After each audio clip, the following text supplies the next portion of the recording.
Hi, I'm Mike, and I'm the e-commerce lead here at JDS Strategists. I just wanted to share something with you today that we've been talking to a number of e-commerce businesses about recently, and that is performance in 2022.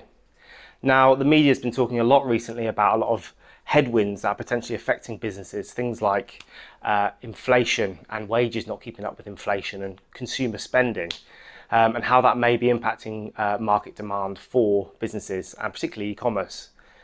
This year. We know that last year was a record year for e-commerce, particularly in the first half of the year. In the UK, there was lockdown for an early part of the year as well. So a lot of businesses are struggling to understand why their performance isn't matching last year. Now, the first thing I'd encourage any business to do when they're trying to make an assessment of what action to take is to firstly understand your data. So that could be your website data in terms of traffic, it could be conversion rate, your average order values, but it could also be more macro data such as market trends, online shopper usage. It could also be things like industry demand, using things like Google Trends and things like that to try and understand where the problem is. It could be that people aren't searching for your brand as much, more competition. There's lots of data out there that can be used to help identify what the problem is.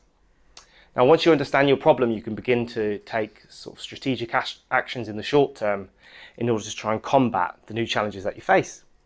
So this could be operational in terms of when you buy stock, how much stock you need to buy to try and maintain sort of a better cash flow position for your business.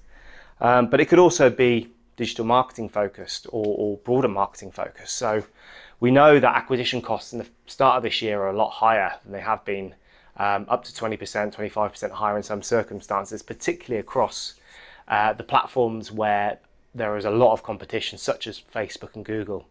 So one thing you might want to also consider is testing new marketing initiatives to try and get better underpriced attention from consumers and grow your brand in a more cost-efficient way.